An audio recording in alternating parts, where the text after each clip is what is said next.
Today, we're going to talk about branding. And we're starting with a trivia question about one of the most famous product names in history. The name Beetle is iconic, but for the first 20 plus years of its life, what did Volkswagen officially call the car? Was it A, the Volkswagen Bug, B, the Volkswagen Type 1, C, the KDF Wagon, or D, the Volkswagen Economy Saloon? If you answered B, the Volkswagen Type 1, you are correct. While KDF Wagon was its intended name under the Nazi regime, the car that the world actually bought and loved had no official name at all. It was simply the Type 1. The names Beetle or Bug were informal nicknames given by the public that the company actually resisted for decades. This is the story of how the world named the car and how Volkswagen finally gave in. When the Volkswagen factory in Wolfsburg finally began mass civilian production after World War II, the company wasn't worried about marketing slogans or catchy model names. They were worried about survival. Under the leadership of the British Army, the company was producing exactly one product, a sedan. In the rigid, engineering-focused minds of the German management, the car didn't need a name because it had no competition within the company. It was simply the Volkswagen. Internally, it was designated the Type 1. When the car was exported to foreign markets, it was sold strictly by its engine displacement. If you walked into a dealership in the 1950s or early 60s, you didn't buy a Beetle. You bought a Volkswagen 1100, a 1200, or later a 1300. Depending on the size of the engine in cubic centimeters. To the executives in Wolfsburg, giving a serious piece of machinery a cute animal nickname was undignified. While the engineers called it the Type 1, the public saw something else. The car's shape was radically different from anything else on the road. It was round, bulbous, and had prominent fenders that looked like wings or legs. It looked biological. The very first recorded use of the nickname actually predates the car's mass production.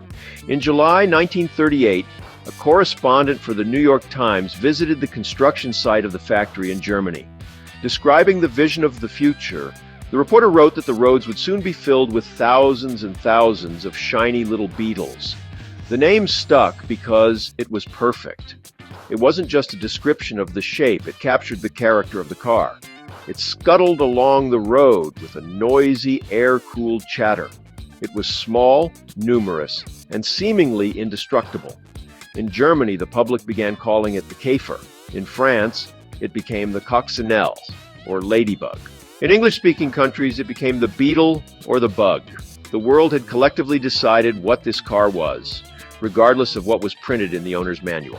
For nearly 2 decades, Volkswagen fought against this organic branding. Heinrich Nordhoff, the man credited with building Volkswagen into a global powerhouse, was a traditionalist. He believed in the product's engineering merit, not in gimmicks. Throughout the 1950s and much of the 60s, official factory literature and advertising referred to the car exclusively as the Volkswagen sedan. Even as the nickname became the dominant way customers referred to the car, the company held the line. They wanted to project an image of German precision and reliability.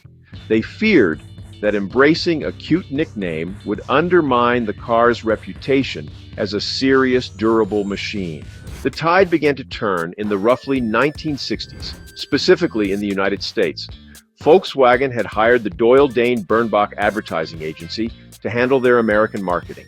DDB revolutionized advertising by moving away from the serious, feature-heavy ads of the time and embracing humor, honesty, and self-deprecation. The creative team at DDB saw the value in the car's quirky personality. The agency began to subtly incorporate the public's language into the ads. They played up the car's shape and its difference from the massive Detroit land yachts of the era. But the official change didn't happen overnight. It wasn't until the late 1960s, specifically for the 1968 model year in the United States, that Volkswagen finally surrendered to the inevitable. For the first time, brochures and marketing materials officially referred to the car as the Volkswagen Beetle. This was a massive shift. It was an admission that the customers owned the brand identity more than the manufacturer did.